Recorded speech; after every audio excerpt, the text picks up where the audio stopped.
Et salut à tous et à toutes et bienvenue dans GM Web3 comme chaque mardi, chaque mercredi et chaque vendredi matin en direct sur Twitter, sur YouTube et sur Twitch. Très heureux de vous retrouver pour cette nouvelle émission avec encore un très très gros programme. Aujourd'hui, je suis entouré de deux Maximes. Alors, ça ne s'écrit pas pareil, mais c'est quand même deux Maximes. On va d'abord commencer par accueillir mon chroniqueur du jour, qui est un petit nouveau dans l'émission, que vous connaissez peut-être. Salut Maxime, comment vas-tu? Comment allez-vous? Super, et toi? Bah, écoute, ça va très très bien. Ça me fait plaisir de t'avoir avec moi ce matin. Est-ce que tu veux rapidement te présenter pour ceux qui te découvrent Yes, bien sûr. Bon, je m'appelle Maxime, écrit un peu bizarrement. Je suis dans l'écosystème depuis la faillite de FTX. Je participe à des événements ou hackathons et en parallèle de tout ça, je suis membre actif de Cryptosphère, qui est la plus grande asso étudiante dédiée au Web3. Et donc, c'est toujours un plaisir de participer à des podcasts et d'animer cette émission avec toi dans les prochaines semaines. Eh ben, écoute, très cool. Attends, je galère un peu avec le setup parce qu'on va inviter tout de suite notre invité du jour qui va passer une bonne partie de l'émission avec nous. Il s'agit de Maxime aussi, mais cette fois-ci écrit normalement, qui est cofondateur et COO de Interstellar. Salut Maxime, comment vas-tu? Salut les gars, écoutez, ça va super, merci pour l'invitation. Écoute, c'est un grand plaisir. Alors attends, il faut que je gère le setup pour que tout le monde ait un peu de place. On va faire comme ça, et comme ça, celui qui parle sera en grand. Je vais essayer de gérer un peu les écrans comme ça. Alors au début, c'est moi qui vais parler, parce que je vais introduire un petit peu le programme de l'émission. Mais avant ça, je vais remercier le partenaire de cette émission, le partenaire que vous connaissez maintenant, mais que je ne cesse évidemment de vous répéter à quel point il est important. C'est l'école blockchain Alira, qui est la première école blockchain de France, qui depuis 2019 propose des formations blockchain de consultants, des formations de développeurs, formations en tokenomics, en intelligence artificielle, en études de projets crypto. Eh bien, l'école Alira vous offre 100 € de remise sur l'ensemble de ces formations. Et pour ça, eh bien, vous avez simplement à prendre rendez-vous avec le lien que je vous mets en description de la vidéo. Je vous mets également dans les commentaires. Donc, prenez rendez-vous et puis renseignez-vous, voilà, savoir un petit peu laquelle est peut-être faite pour vous. Je reçois pas mal de messages en privé de personnes qui me demandent alors est-ce que tu me conseilles la formation, laquelle tu me conseilles. Moi, c'est simple, j'ai fait celle de consultant blockchain il y a 1 an maintenant et elle m'a apporté connaissances, réseau et méthodes qui m'aident aujourd'hui au quotidien. Mais évidemment, renseignez-vous si vous souhaitez développer sur le Web3, sans doute que ce n'est pas celle-ci qu'il vous faut. Mais en tout cas, voilà, donc n'oubliez pas, c'est très important et merci encore à Alira de soutenir GM Web3 depuis bientôt 1 an. Alors, au programme aujourd'hui, gros programme. D'abord, on va faire une grosse revue de presse parce qu'il s'est passé énormément de choses. Je vais avoir un petit peu vos avis, messieurs les Maximes. Je vais vous appeler les Maximes. Donc, voilà, on va papoter un peu là-dessus. Alors, on a beaucoup de sujets. Donc, je compte sur vous pour faire concis parce que j'ai vraiment envie qu'on aborde tout et ça va m'intéresser d'avoir votre éclairage là-dessus. Ensuite, on s'intéressera à toi, Maxime, on s'intéressera à ton parcours, on s'intéressera aussi à Interstellar, qui est un projet Web3 dont on entend parler depuis 1 an ou deux. Et j'avais envie de savoir un petit peu qu'est-ce qui se cache derrière ce projet lié au vin et spiritueux. Et puis, à 11h30, je recevrai mon ami Pascal qui viendra animer la chronique DeFi et on va parler risk-taking. Quelque chose pareil dont on entend parler depuis 1 an et demi maintenant. On va essayer de savoir un petit peu de quoi il s'agit. Et puis, à 11h45, 11h50, on va recevoir Florian Bouchu. Alors, je ne sais pas si on prononce le T, il ne m'en voudra pas, j'espère, qui est ingénieur blockchain chez Blockchain Partner, donc depuis acquis par KPMG, qui s'est fait récemment remarquer sur Twitter avec des posts extrêmement intéressants sur ce qui se passe sur Ethereum, notamment sur l'augmentation de la taille des blocs avec l'augmentation de la limite de gaz. Donc, ça va être hyper intéressant aussi de savoir un peu quels sont les enjeux et qui a décidé de cette mise à jour. J'ajoute que vendredi, on va animer une émission que j'attends avec impatience qui sera dédié à l'écosystème Ethereum. Et pour ça, je vais avoir une flopée d'invités de haut niveau, puisque je vais être avec Gaëtan Samp, qui est formateur chez Alira, mais qui est surtout un crack de l'écosystème Ethereum France. On va recevoir également Barnabé Mono, qui est core développeur chez Ethereum. Et puis, je me suis dit, allez, je rajoute également Joe Star et TX, qui sont deux gros bouffeur de documentation Techos, donc ça va être assez passionnant. Maxime, tu seras avec moi pour essayer de comprendre un peu de quoi ils vont parler. On va essayer de... On va être perdu un peu. Ouais, mais tu sais ce qu'il m'a dit, TX, il m'a dit, frérot, à mon avis, tu n'auras pas beaucoup la parole dans cette émission. J'ai dit, moi, ça me va, je vais la faire passer, la parole. Ce sera déjà chose difficile, mais en tout cas, j'attends parce que ça va être intéressant de se pencher sur les enjeux et les défis de l'écosystème Ethereum depuis ces derniers mois. Bon, voilà pour le programme aujourd'hui. Alors, si vous voulez, on va passer à la revue de presse, mais avant ça, j'invite tous les auditeurs présents, futurs, même passés, on s'en fout, à ne pas oublier à reposter le lien du Space. Si vous nous regardez sur YouTube en direct ou en replay, n'oubliez pas de vous abonner à la chaîne, de mettre un commentaire, de mettre un like. Pour nous, c'est très important en termes de référencement. Et je rappelle que vous pouvez également nous écouter en direct sur Twitch. Et c'est pas mal Twitch parce que ça vous permet d'écouter en arrière-plan. Donc comme ça, quand vous taffez, vous mettez l'app de côté, puis vous nous écoutez un peu comme un podcast. Et puis évidemment, le replay sera disponible sur toutes les plateformes de podcast, Deezer, Spotify, Amazon Music et Apple Podcast. Bon, je crois que j'ai fait le tour. On peut se lancer dans le bain. D'abord, alors j'ai séparé la revue de presse en 3-4 sujets. D'abord, on va parler des États-Unis, avec notamment le minage de Bitcoin qui devient un enjeu stratégique. Je me rappelle que pendant la campagne, Donald Trump avait dit que tous les derniers Bitcoins seront minés aux États-Unis. Voilà. Donc pour le coup, enjeu stratégique. Et donc pour le coup, le gouvernement a mis en place des politiques favorables pour encourager le développement de cette industrie, de façon à renforcer la position du pays dans le secteur des crypto-monnaies. Est-ce que vous, le minage, c'est quelque chose auquel vous êtes de proche, de près ou de loin, ou pas du tout, Maxime et Max? Moi, pas du tout, pour être très honnête. Quel Max commence du coup? Allez-y, on s'en fout, là, la revue de presse, on y va. Vas-y, fonce. Ouais, non, mais pour moi, j'ai des toutes petites bases. C'est un écosystème qui est assez grand, le Web3 en général. J'ai pas commencé par là, j'ai pas eu le temps vraiment d'approfondir mes connaissances dans le minage.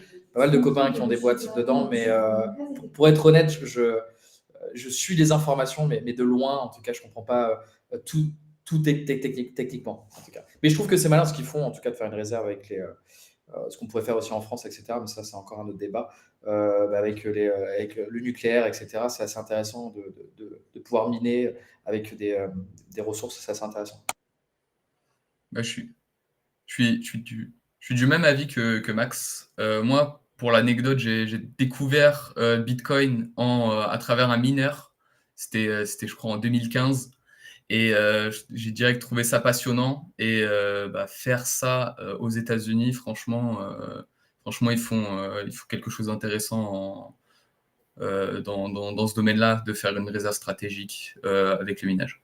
Parce que si j'ai bien compris, du coup, ils vont réduire le coût de l'énergie et puis du coup, en fait, ça va être beaucoup plus facile pour miner là-bas et réutiliser aussi du coup l'énergie, parce qu'on ne peut pas garder l'énergie. Donc en fait, réutiliser l'énergie pour en fait miner plus là-bas. C'est ça dans les grandes lignes. En fait, c'est ça. L'idée, c'est que les États-Unis, depuis quelques années, est de plus en plus indépendant énergétiquement, notamment avec l'exploitation du gaz de schiste. Et donc, ça leur procure un coût de l'énergie qui est assez intéressant et surtout, ils ont un surplus d'énergie qui n'est pas utilisé. Et donc, forcément, soit il est perdu, soit tu l'utilises. Et on a en France beaucoup d'énergie qui n'est pas utilisée et qui pourrait être utilisée pour être minée. Sébastien Gouspillot en parle régulièrement, notamment. Mais oui, effectivement, c'est un business qui est intéressant. Et surtout, excusez-moi, j'ouvre à mon chat, parce que mon chat, il est chez lui, je vis chez lui. Et c'est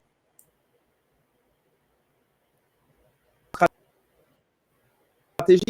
Si tu considères que Bitcoin est un voire une réserve de valeur stratégique, bah, tu as tout intérêt à le miner plutôt qu'à l'acheter. Donc, ça fait complètement sens avec leur stratégie d'être à la pointe de cette révolution, disons, du Bitcoin. Donc, bon, on verra concrètement en quoi ça consiste, mais en tout cas, c'est une promesse qui commence à devenir une réalité avec une forte volonté de la part de l'administration Trump de se positionner là-dessus.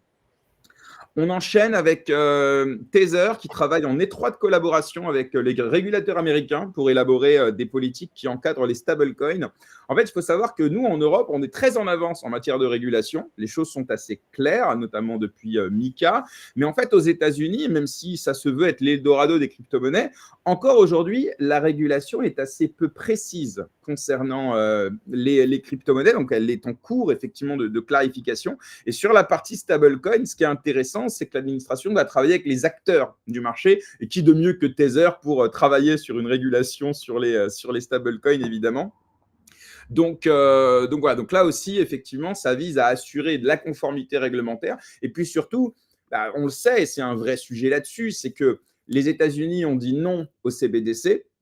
Encore récemment, le président de la SEC a dit il n'y aura pas de CBDC tant que je serai à ce poste-là. Pour autant, on va favoriser les stablecoins qui représentent pour les États-Unis un enjeu de pouvoir important au niveau du dollar, puisque les boîtes de stablecoins, c'est ceux qui détiennent ceux qui acquièrent le plus de bons du trésor américain et qui permettent finalement de diffuser le dollar partout dans le monde via leur token, leur crypto. Donc voilà, donc pour le coup, c'est hyper intéressant pour les États-Unis. Et nous, en Europe, on fait un choix différent. Tu vois, les stablecoins, c'est devenu une galère avec le MiCA. Par contre, ils continuent de bosser sur les CBDC. Je ne sais pas si vous avez un mot à dire là-dessus, mais on voit la différence entre les deux régions.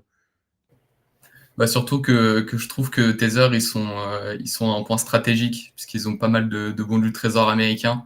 Et en fait, c'est tout à fait logique pour eux d'aider les régulateurs pour s'adapter à leur situation. Et ce que fait un peu moins l'Europe en ce moment. Totalement. Qu'est-ce qu'on a d'autre? Qu'est-ce qu'on fait? Non, ça, on s'en fout. Si, ça, c'est intéressant. On va parler un peu de Solana.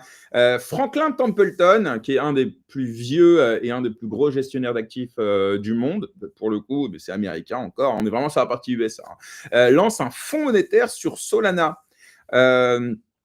Donc un fonds monétaire, ça veut dire quoi? Ça veut dire un fonds dans lequel tu peux investir, et monétaire, ça veut dire que tu investis sur essentiellement des bons du trésor. Ce n'est pas un fonds en action, c'est un fonds monétaire. Et cette initiative reflète la volonté des gestionnaires d'actifs, on va dire des institutions financières traditionnelles pour la blockchain. Et moi, ce qui m'intéresse, c'est qu'ils se lancent sur Solana. Et en fait, moi, c'est ça que je trouve ça assez dingue, et j'aimerais bien avoir votre avis là-dessus. C'est qu'en fait, Solana, on a tendance un peu à la critiquer à tout va, soit parce qu'il y a une panne de temps en temps, soit parce qu'il y a c'est full meme coin, etc. Et que selon les pourfendeurs de Solana, ils disent oui, de toute façon, c'est une blockchain où il n'y a que des meme coins et tout. Ouais, mais bon, il y a aussi les plus grosses institutions financières qui se disent tiens, s'il faut lancer un truc, en fait, il faut lancer sur Solana. Et donc, ça ferme un peu la bouche de tous ceux qui veulent critiquer à tout va Solana. Alors que finalement, Solana, ils sont partout en fait. Ils sont sur les mêmes coins, ils étaient sur les airdrops, ils sont sur les NFT, ils sont sur les agents IA, mais ils sont même sur ce qu'il y a de plus institutionnel, c'est-à-dire un fonds monétaire émis par un des plus gros gestionnaires d'actifs de la planète. Sans parler de Trump, qui a choisi Solana pour son meme coin. Enfin, voilà, moi, c'est ça c'est un peu le paradoxe entre les rageux de Solana, qui souvent sont un peu jaloux parce qu'il ne se passe rien sur leur blockchain, et la réalité. Voilà. Mais là, c'est quoi votre avis là-dessus? Vous utilisez Solana? Vous avez quoi comme avis là-dessus?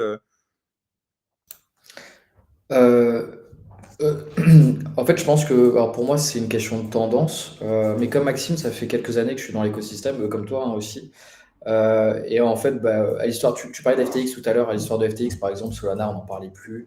C'était un peu aux oubliettes. Je crois que le token est même tombé à $10, quelque chose comme ça. Avant, c'était une grosse hype.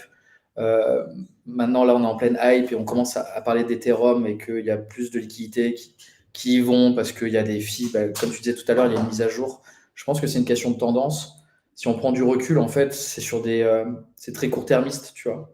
Donc, en fait, mon avis, moi, personnellement, Solana, c'est une tendance aujourd'hui, donc il y a beaucoup de meme coins, beaucoup de personnes codent sur Solana. Mais nous, par exemple, on est sur Polygon. Euh, Déjà parce que ça n'avait pas la hype au moment où on l'a créé.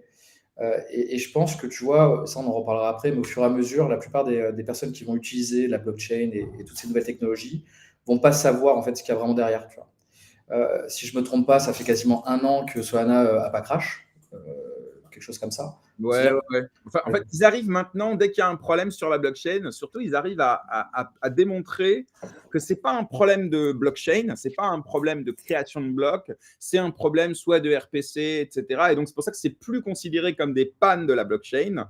Et donc, ça, c'est intéressant parce que ça veut dire que la blockchain, elle est éprouvée, évidemment, il y a des millions de transactions, mais ils continuent de créer des blocs. Et ça, c'est quelque chose à chaque fois, ils font le travail d'éducation à bien faire la différence entre la congestion de la blockchain qui peut à un moment donné faire qu'elle sature et qu'elle ne fonctionne pas, qu'elle tombe en panne, avec des problématiques différentes. Typiquement, on peut parler des problèmes de slippage qui fait que les transactions ne passent pas. Et ça, ce n'est pas à cause de la blockchain, c'est juste qu'il y a trop de transactions en même temps et que les DEX, ils n'arrivent pas à faire passer les ordres. Et donc, les rageux ont tendance à dire Solana en panne. Et quand tu rentres un peu dans le détail, tu te rends compte que très souvent, ce ne sont pas des pannes de la blockchain, mais plutôt des problématiques liées à l'écosystème autour, quoi, les RPC, les applications décentralisées, etc. Donc oui, tu as raison, ils ont fêté leur 1 an sans panne. Alors à chaque fois, on s'en amuse, mais oui, c'est ça.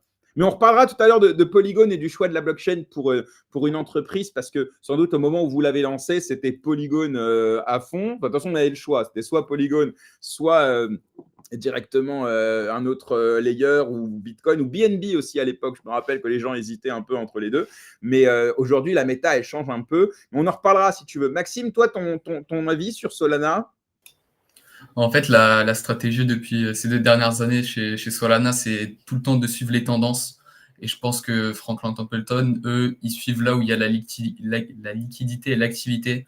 Et donc, je trouve ça assez logique pour Franklin de s'intégrer à la blockchain Solana. Alors, je te contredirais sur quelque chose. Je me permettrais en tout cas peut-être de te contredire. Je ne crois pas qu'elle surfe sur les narratives. Je crois que les narratives surfent sur Solana. J'ai le sentiment que les narratives ou les primitives, selon qu'on les appelle, elles ont tendance à naître sur Solana. Et après, derrière, d'autres essayent de s'en emparer, surfer dessus, etc. Et je crois que c'est ce qui fait la force, finalement, de Solana, c'est que ça naît sur Solana. On le voit, hein, enfin, je veux dire, l'émergence des meme coins, c'est pop and fun. Il y en avait avant, évidemment, il y en a eu depuis le Doge, hein, en vérité. Mais la vraie narrative, le vrai cycle meme coin, en fait, il est né sur Solana. Donc peut-être je préciserai ça si tu me le permets. Et c'est ce qui fait, je crois, la force de Solana. C'est que ceux qui sont sur Solana, ils voient naître les choses. Et ensuite, les autres essayent de s'en emparer avec plus ou moins de réussite. Mais Max, effectivement, intéressant cette notion de cycle. C'est vrai que Solana a été un jour considéré comme mort après l'affaire FTX. Et bon, ils avaient les moyens de se relever. Ils avaient levé pas 4 ou 500 millions de dollars, évidemment. Mais surtout, ils ont toujours eu une communauté qui restait fidèle malgré les problématiques, tu vois. Donc ça, je crois que c'est aussi ce qui fait la force, sans parler évidemment du réseau qu'ils ont constitué. Max? En fait, je trouve surtout que Solana, en fait, ils aident au développement de ces nouvelles tendances. Par exemple, les agents IA, ça n'a pas été développé sur Solana, c'était d'abord déjà sur Base. Et après, Solana a aidé aux builders. En fait, c'est beaucoup plus simple de créer des projets rapides sur Solana. Et du coup, la liquidité va directement dessus. C'est vrai, sur les agents IA, tu as raison. Et c'est vrai que ne serait-ce que les initiatives type Super Team, etc., sont très utiles en fait aux personnes qui veulent se lancer sur Solana parce qu'elles ont accès, entre guillemets, assez facilement à un pool en fait, de développeurs, de KOL. Et donc finalement, c'est plus simple de se lancer que d'autres écosystèmes qui finalement ont peut-être pas. Ils ont les moyens aussi, tu vois, mais c'est peut-être pas aussi structuré que Solana sur l'accompagnement et l'incubation des projets. On va parler Bitcoin un petit peu. 3-4 petites news rapides. Barclays qui investit 131 millions de dollars dans l'ETF Bitcoin de BlackRock. On a GameStop qui envisage de créer sa propre réserve stratégique de Bitcoin. Et on a Vanek qui prévoit une entrée de 1000 milliards de dollars sur le marché Bitcoin. donc soit directement sur Bitcoin, soit évidemment via les ETC. Donc, en gros, voilà, toutes les semaines, de toute façon, il y a des très grosses annonces. On voit que la dominance de Bitcoin reste très forte, même si certains disent qu'elle commence un petit peu à décliner. Mais en tout cas, bon, c'est quand même Bitcoin qui superforme la plupart du top 500 aujourd'hui. Là aussi, vous, Pupa, par rapport à vos wallets, Bitcoin, c'est quoi aujourd'hui pour vous? Est-ce que c'est une grosse partie de vos détentions, ou est-ce que vous attendez comme beaucoup une alt season qui tarde à venir, Max ou Maxime? Alors on va faire comme ça, Max et Maxime, ce sera plus simple pour vous distinguer. Pour revenir à tout à l'heure, pour moi, c'est de la tendance, il faut voir sur du long terme. Je pense que le Bitcoin, c'est pas pour du trading. Enfin, après, pour moi, parce que je suis pas trader, hein, moi, c'est plutôt pour de l'investissement. Je suis dans les vins spiritueux, on en reparlera tout à l'heure, mais le vin se bonifie avec le temps. Et je crois beaucoup en le Bitcoin, mais après, pour faire du trading, tu vois, après, vu que moi, c'est pas mon métier, comme tout à l'heure, on parlait du minage, il y a le trading, il y a encore plein d'autres choses. Je pense que tu peux faire beaucoup d'argent avec ça, mais du coup, je pense que c'est un investissement sur du long terme. Et du coup, c'est ça mon avis. Donc, moi, oui, j'y crois beaucoup. Sur mon wallet, il y a une grosse partie qui est du coup en Bitcoin, pas une grosse partie entre guillemets. Mais voilà, oui, je crois beaucoup en le Bitcoin et en l'écosystème depuis le début. C'est pour ça qu'on a build dans le Web3. Donc voilà, après, je peux pas faire des pronostics, mais j'y crois beaucoup. Je pense qu'il continuera à augmenter sur le long terme, plus les institutions, etc., vont commencer à s'intégrer dedans. Mais quand tu vois en 10 ans comment ça a explosé, c'est quand même assez extraordinaire. Donc je pense qu'il faut avoir encore dans les 10 prochaines années, mais oui, j'y crois beaucoup. Ouais. Maxime? Je suis totalement d'accord avec Max. T'as pas répondu à la deuxième question. Ça représente combien en termes de pourcentage de Bitcoin? Je sais pas, faudrait que je regarde. Bah, en fait, je suis totalement d'accord avec toi, surtout qu'en fait, en ce moment, on est en période de bull run, donc les news comme ça, on en verra beaucoup. Et c'est aussi une vision long terme. Faut voir pendant le bear market qui build, qu'est-ce qui fait quoi. Et niveau bag, je crois Bitcoin, moi, ça représente 30% de mon wallet en ce moment. Ouais, je comprends. Je comprends. Ouais, bah, moi, pareil, hein, Bitcoin, c'est une part importante, je dois être à peu près à 40% sur Bitcoin. Mais effectivement, après, ça dépend aussi pourquoi on est là. Tu vois, Max, il disait qu'il n'était pas là pour le trading. Moi, c'est pareil. La fois où j'ai voulu trader, j'ai perdu 7 000 $ en 2 minutes avec un levier. Depuis ce jour-là, j'ai dit, vas-y, c'est bon, c'est mort, on oublie. Donc voilà, mais effectivement, ça dépend pourquoi. Et surtout, il faut avoir le temps et les compétences. Moi, je suis très mauvais en trading. Donc voilà, chacun voit midi à sa porte. Bon, on ne peut pas ne pas parler de ce qui s'est passé en Argentine avec Milei, évidemment. Alors, c'est assez difficile de savoir ce qui s'est passé parce qu'il y a vraiment plusieurs versions qui se confrontent. Pour rappeler un petit peu le contexte, le président argentin Javier Milei a promu, à poster sur Twitter et à repartager ensuite certains posts d'un token Libra qui a été lancé sur Solana, évidemment. Une crypto qui, depuis, s'est effondrée, puisque je crois que c'est 3 heures après son premier post, Milei a retiré son post. Et comme on sait qu'un meme coin, il est essentiellement fondé sur la confiance qu'on lui porte, dès que celui qui le promeut majoritairement décide de retirer son tweet, tout le monde vend. Alors, ce qui est intéressant, c'est que ce token a été présenté au départ comme un moyen de financer l'industrie argentine. Ça a été présenté comme quelque chose d'un peu sérieux, tu vois. Évidemment, tous les traders sur Solana sont rentrés. Le truc est monté, je crois, jusqu'à 4,5 milliards de capi, ou je crois jusqu'à 6 milliards, je sais pas. Bref, des sommes assez folles. Et ensuite, il s'est effondré complètement. Et s'en est suivi évidemment un gros FUD sur Milei. D'ailleurs, ça m'intéresserait d'avoir votre avis là-dessus parce que j'ai peut-être un avis un peu différent, mais en tout cas, voilà. Et alors, derrière, il s'en est passé des vertes et des pas mûres parce qu'entre-temps, un juge fédéral a été désigné pour enquêter sur on va dire, cette affaire qui peut être considérée comme une fraude. Et puis on a Milei qui, lui, de son côté, dit qu'il a plutôt été victime d'un abus de faiblesse, qu'il a été approché par quelqu'un qui lui a promis un truc super intéressant et que finalement, il s'est rendu compte que c'était pas bien, donc il a annulé. Là, récemment, il a fait une déclaration dans laquelle il disait: bon, les gars, faut arrêter, hein. Moi, si j'ai pas promu le truc, je l'ai juste partagé. Moi, je suis un technoptimiste. Donc, moi, je me suis dit que l'initiative était intéressante. Donc, je l'ai partagé comme je partage plein d'autres choses, jusqu'à ce que je me rende compte qu'effectivement, c'était peut-être pas sérieux. Sauf que, entre-temps, il a reposté un espèce de tutoriel pour savoir comment acheter du Libra. On comprend plus rien, alors que le truc est déjà tombé à la cave. Et puis surtout, ça suscite, je vous donne le contexte en gros, hein, ça suscite sur Twitter une vague d'indignation, une vague de contestation de la part de builders, de la part de blockchain, de la part de créateurs de contenu, qui en fait tous déplorent ce qui se passe aujourd'hui sur la blockchain. Typiquement, ce qu'on a en ligne de fond, c'est qu'on a une révolution industrielle et technologique en cours, et en fait, on a des milliards qui sont volés, qui sont rugs, qui sortent du marché à cause d'initiatives comme celle-ci, au détriment de ceux qui buildent des choses qui vont régler les vrais problèmes de ce monde, etc. Donc voilà. Donc pour le coup, moi, ça c'est un sujet qui est intéressant. Je vais vous poser une question très simple liée à la responsabilité individuelle. Est-ce que vous pensez vraiment que ceux qui ont investi sur Libra, ils voulaient vraiment développer le tissu industriel argentin, ou est-ce qu'en fait c'est juste des traders de meme coin américains et chinois qui juste avaient envie de faire un fois 1000, et quand finalement ils ont perdu de l'argent, ils se sont dit ouais, on s'est fait rug. Mais bon, juste avant, ils le faisaient sur Pop Fun sur 600 000 nouveaux tokens qui ont été créés en janvier.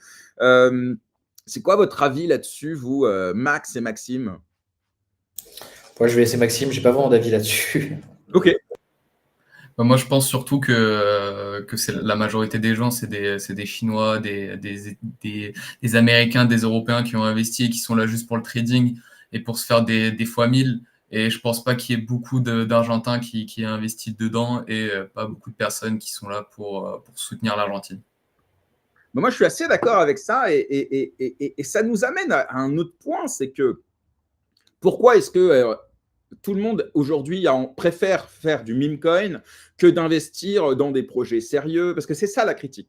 C'est que ceux qui buildent des protocoles, des projets qui sont sérieux, qui apportent des vraies solutions, etc., ceux-là se plaignent un peu que les liquidités qu'ils aimeraient finalement obtenir pour le développement, etc., eh bien, soient drainées par ce gambling que représentent les meme coins.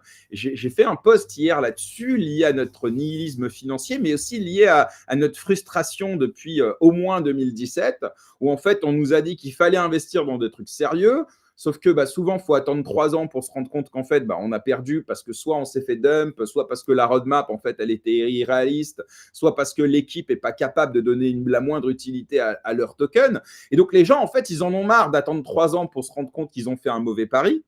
Et finalement, certains se disent, je préfère faire un x2 ou 0 en 2 minutes plutôt que d'investir, de me renseigner sur la documentation, de prendre du temps pour peut-être faire un 10 ou 20% et la plupart du temps, finalement, me faire avoir. Moi, je ressens vraiment ça là. Et finalement, les builders qui, eux, se disent « Ouais, mais nous, on n'a plus d'argent pour nous, etc. » c'est peut-être à eux, en fait, de se poser la question de savoir comment faire revenir ces investisseurs partis sur le gambling en disant, voilà, de toute façon, les deux peuvent coexister. D'ailleurs, on ne va pas fermer des casinos pour financer les startups françaises. Enfin, pour moi, je ne sais pas, je trouve ça un peu déconnant comme point de vue. Mais par exemple, toi, Max, qui build un projet, on va dire, sérieux, avec des fondamentaux. D'ailleurs, vous lancez prochainement votre token, on va y revenir tout à l'heure dans l'interview. Est-ce que toi, tu crains ce drainage de liquidité dû au gambling qui pourrait peut-être vous faire défaut, vous, au moment soit, alors je ne sais pas comment vous allez lancer le token, on en parlera tout à l'heure, mais comment toi tu ressens la chose d'un point de vue vraiment de builder? Il y a plusieurs approches, je pense. Alors déjà, il y a le projet en lui-même et après, il y a le token. Alors ça dépend en fait si ton token ramène toutes les liquidités pour ton projet ou si en fait le token va se rajouter à ton projet et rajouter en fait des features, etc. Ce qui est le cas pour Interstellar, j'en parlais tout à l'heure, c'est un loyalty token nous qu'on fait. C'est-à-dire qu'aujourd'hui en fait, on ne sort pas un token parce qu'on est greedy, on sort un token parce qu'il répond vraiment à des problèmes de notre écosystème et qui va solve. Donc, ça va résoudre des problèmes de notre écosystème. Ça, j'en parlais tout à l'heure. Alors après, ça c'est une autre question, je pense, c'est est-ce que les investisseurs dans le monde du Web3 sont vraiment des investisseurs quand ils investissent dans des tokens ou des traders ou des gamblers? Ça, c'est autre chose. C'est qu'en soi, j'ai jamais vu moi une industrie qui, en 3 jours, explosait. C'est que ça prend du temps. Donc en fait, si tu investis dans un projet qui est early, c'est parce que tu investis dans un projet que tu crois. S'il ne marche pas au bout de 3 ans, ben en fait, c'est du early investment. Donc en fait, en soi, soit c'est la faute des mecs, parce que comme tu dis, ils n'ont pas réussi à assumer leur roadmap, ils n'ont pas fait une bonne prédiction, mais après ça dépend au niveau de la lecture, parce que bon, après, c'est quand même des entrepreneurs. Est-ce que c'est une startup qui tient la route? Mais quand tu investis dans une startup, il n'y en a pas toutes qui explosent sur 1 an, 2 ans, 3 ans. Donc en fait, le problème, en fait, c'est est-ce que tout est trop liquide et du coup, les personnes sont impatientes et du coup, quand elles investissent, elles se disent ouais, mais c'est de la merde au bout de 2-3 mois. Mais le problème, c'est qu'en 3 mois, tu fais quasiment rien dans une startup. Ou est-ce que, en fait, le problème, c'est est-ce que c'est trop liquide et du coup, l'investissement n'est pas vraiment un investissement, tu vois. C'est qu'en fait, le mec investit, il se dit bon, bah, si je fais pas x10, en fait, bah, le projet, c'est de la merde. Et ça, alors oui, on le ressent. Après, sur du long terme, je ne le ressens pas vraiment parce que nous, on a une roadmap qu'on arrive à tenir. Ça fait plusieurs années qu'on build dans l'écosystème. On évolue bien. J'en parlais tout à l'heure, mais on est plus d'une dizaine dans la boîte. On fait du chiffre. La plateforme a beaucoup évolué. On a des clients récurrents. On liste et on travaille avec de très grandes marques aujourd'hui. Donc, ça prend du temps. Mais c'est vrai que parfois, tu sais, tu as des personnes qui vont investir et qui vont attendre un retour sur investissement très rapide. Et je pense que ça, c'est un peu le problème et l'avantage des liquidités du Web3. C'est que tu peux investir très facilement maintenant par plein d'applications, par plein de moyens. Donc, beaucoup de personnes se pensent traders ou investisseurs et peuvent ressortir très rapidement. Et oui, je pense qu'il y a parfois des sociétés qui ne doivent pas s'y retrouver quand en fait, l'argent arrive et en fait repart directement parce que les personnes partent au bout d'un mois, 2 mois. Après, nous, c'est un peu différent depuis le début avec Interstellar. Les personnes qui nous soutiennent depuis le début et c'est plus des investisseurs pour le moment. Les traders vont arriver avec le Web3 et on va communiquer différemment avec eux. Et ça, j'en parlais tout à l'heure. Donc, du coup, nous, on a fait ça par phase. Tu vois, on n'a pas lancé directement un token pour faire du cash. On a fait une levée en equity, on a créé des fondations, on a des investisseurs et des partenaires. Et maintenant, on lance un token parce qu'on est supporté par des personnes. On n'a pas lancé une idée avec un deck, il n'y a rien, et en fait, on lance un token, on croise les doigts, et après, peut-être qu'on ne pourra rien faire parce qu'on n'a pas assez de cash. Tu vois. On avait déjà fait des fondations. Donc, c'est toute une. Voilà. Max, est-ce que tu pourrais baisser ta cam? Parce que comme je partage les commentaires à l'écran, ça nous permettra de continuer. Voilà, trop cool, merci beaucoup. Tiens, on va finir la revue de presse par la question de mon ami Edouard, qui se appelait Marlon. Selon vous, quel pourcentage de parieurs crypto est là par effet mouton à suivre la tendance pour gagner de l'argent vite et facilement par rapport justement aux investisseurs? En fait, de mon point de vue, ce que tu as dit, Max, est intéressant parce qu'en fait, pour lever des millions et valoriser un token 10, 20, 500 millions, 1 milliard de dollars, comme c'est la règle, notamment dans les protocoles DeFi, etc., tu ne peux pas compter que sur les investisseurs long terme, sérieux, intéressés par les fondamentaux. Enfin, ceux-là, ils vont représenter très peu. Donc, tu es obligé de faire venir des spéculateurs parce que c'est eux, finalement, qui ont du cash. Et après, souvent, alors je ne parle pas évidemment de Interstellar, ce n'est pas le sujet, mais de façon générale, je trouve que les builders, ça les intéresse la spéculation quand il s'agit de lever des fonds, de valoriser leurs tokens, etc. Et après, ils sont un peu moins intéressés par la spéculation quand elle est inverse. Et souvent, effectivement, j'ai tendance à dire aux builders, vous ne pouvez pas avoir l'un sans l'autre. C'est comme Twitter. Vous ne pouvez pas être content quand Twitter vous assure un FOMO sur votre projet et être pas content sur Twitter quand il y a un FUD sur votre projet. Je veux dire, pour moi, c'est les deux faces d'une même pièce et il faut être capable de gérer les deux. Mais je vous laisse peut-être répondre là-dessus pour finir cette revue de presse. Je ne sais pas, Maxime, si tu devais donner un pourcentage entre les investisseurs, entre guillemets, à fondamentaux et ceux qui sont là juste pour suivre les tendances et se faire un multiple rapide.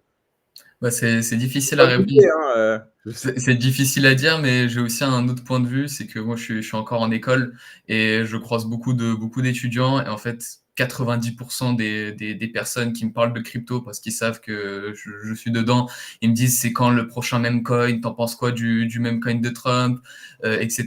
Et en fait, ça représente une très grande majorité, je pense. je partage. Max, tu as un avis là-dessus, même si on est d'accord. Edouard, ta question, elle est beaucoup trop, beaucoup trop vague, mais on essaye d'y répondre quand même.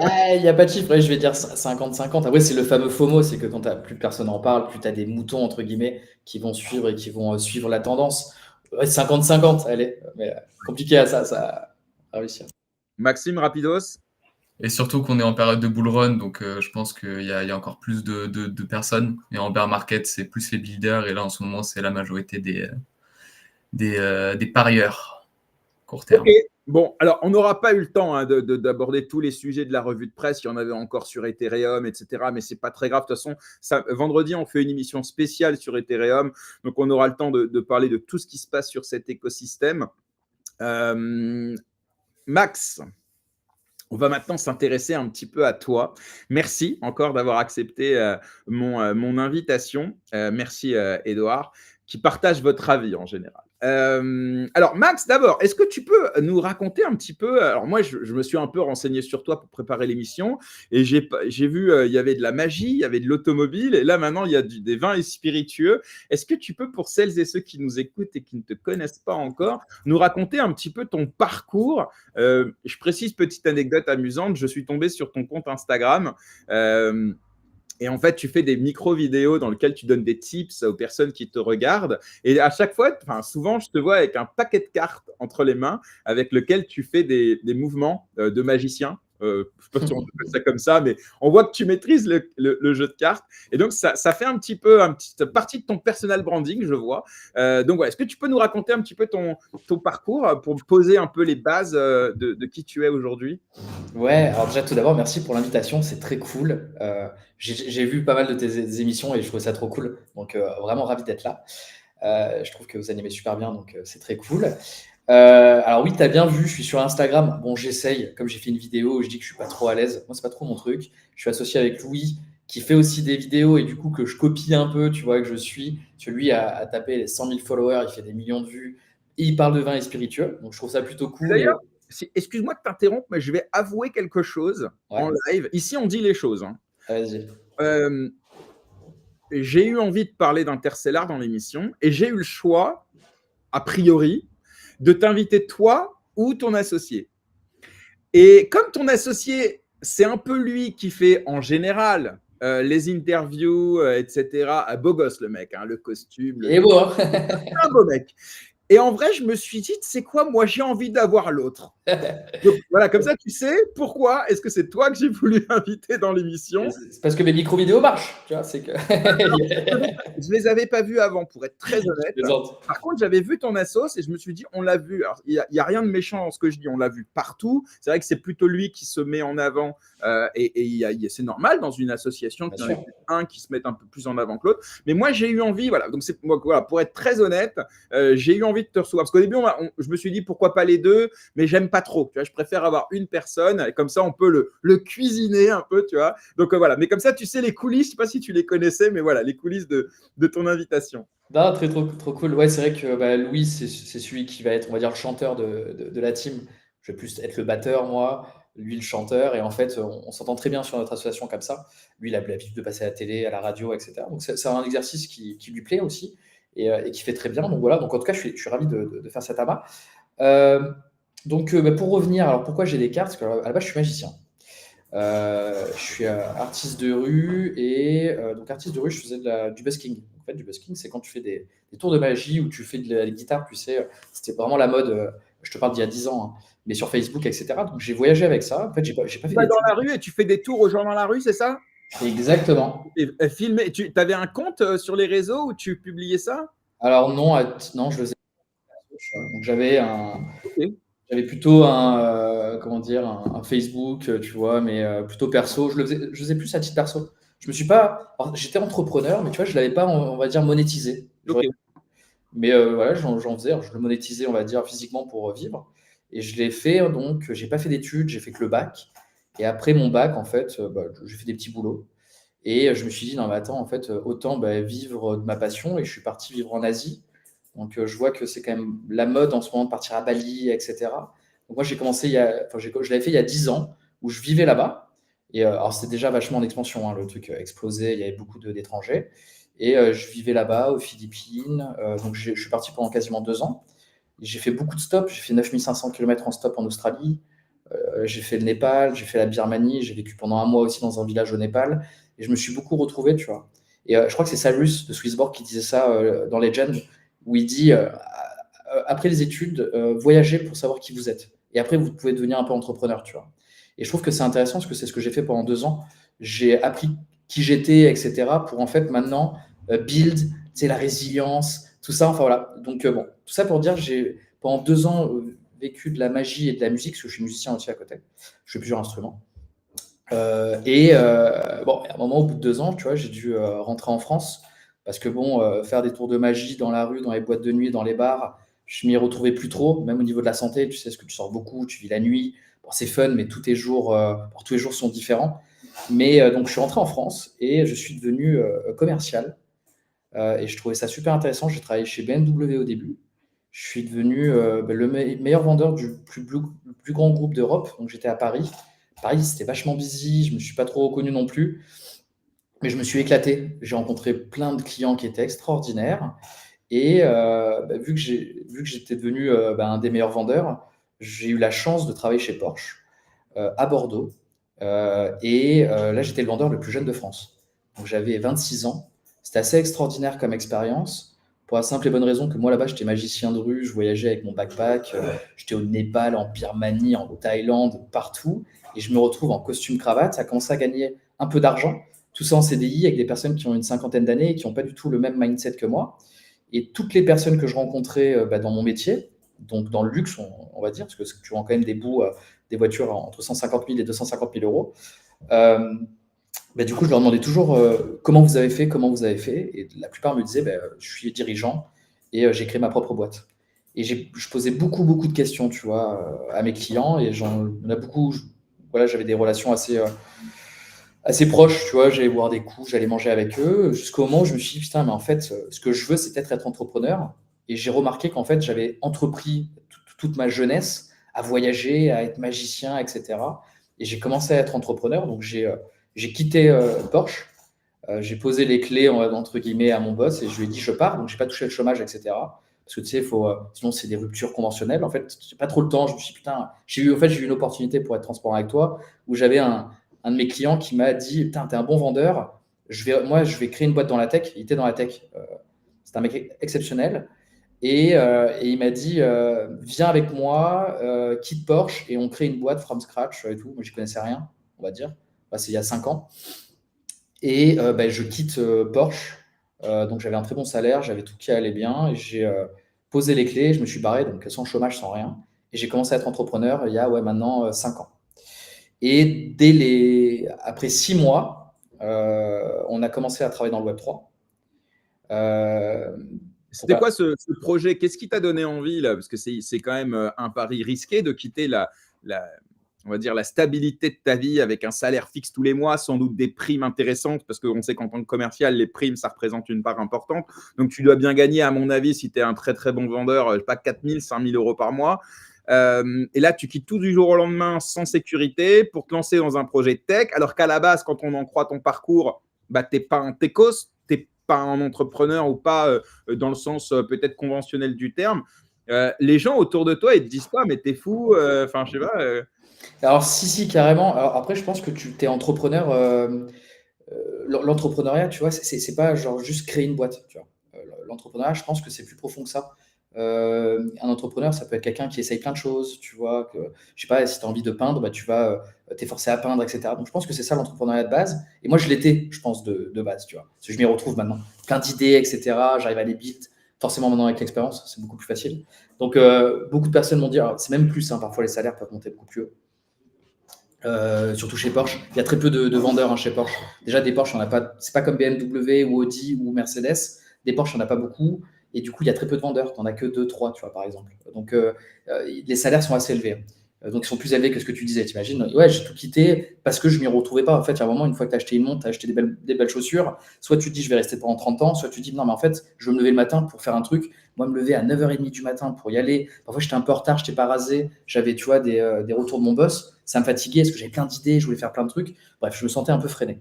Et donc, pour moi, c'est vraiment un mindset, tu vois. Donc, ouais, je suis Cette parti. boîte alors qu'on t'a proposé, ce projet, c'était quoi? C'était une agence web, growth hacking, SEO. Alors attends, on parle d'il y a 5 ans. Donc faire de l'automatisation sur LinkedIn, etc. Ce qu'on voit, tu vois, maintenant, bah, en fait, nous, on le faisait déjà. Donc le mec était vachement bon, avec qui je bossais. Il était dans l'IT.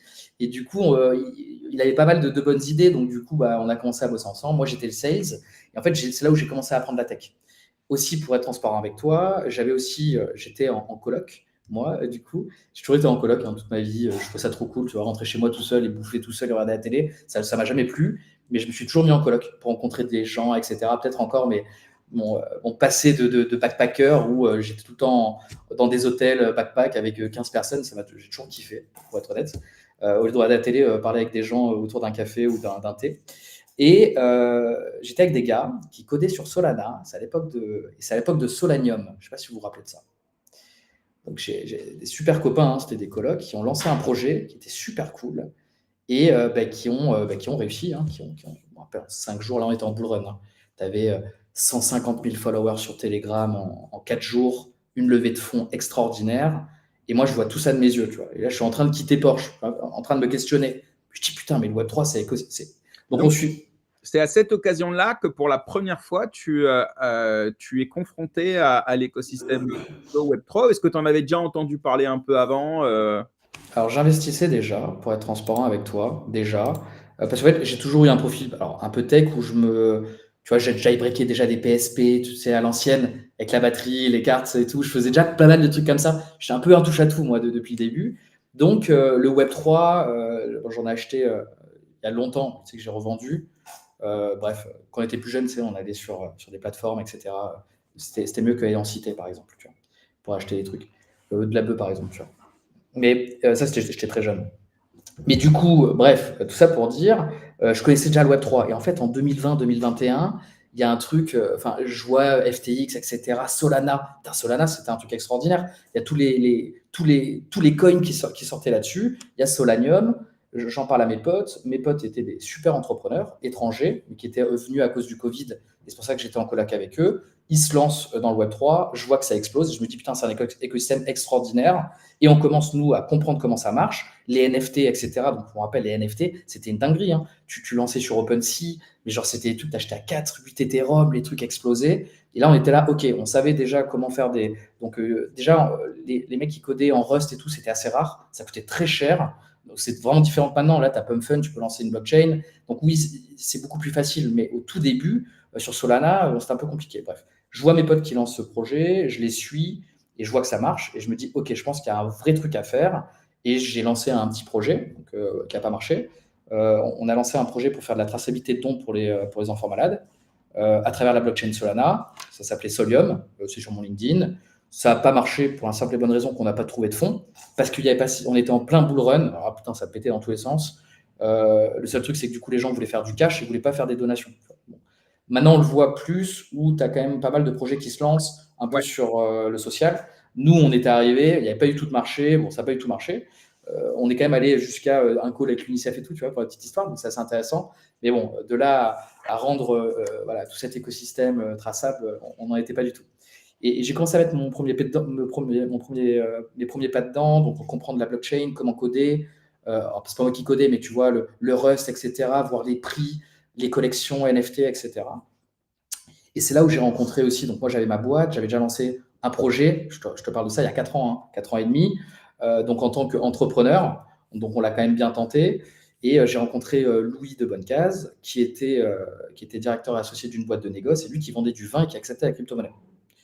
Et c'est là où il y a eu vraiment une rencontre qui était très intéressante, c'est que lui était vraiment dans l'écosystème, on va dire, physique, il acceptait la crypto-monnaie, donc c'était poussé à ce moment-là sans l'être vraiment.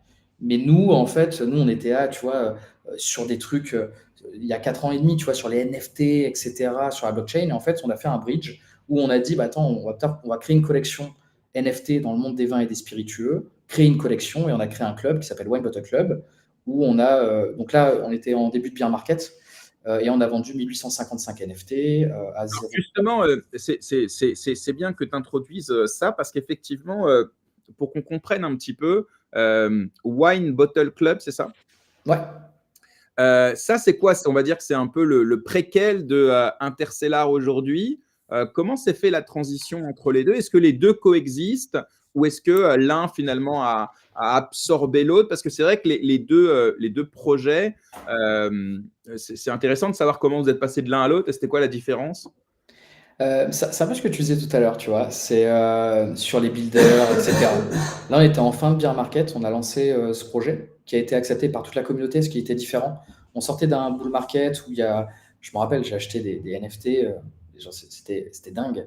Tu sais, juste parce qu'il y avait de la 3D, maintenant tu peux le faire avec de l'IA. Et en fait, tu avais juste avec des assets et les mecs, ils achetaient ça, mais 4 Ethereum, 5 Ethereum, tout le monde explosait, ça y est, c'est la révolution de l'art, etc. Et là, on était un peu en fin de cycle.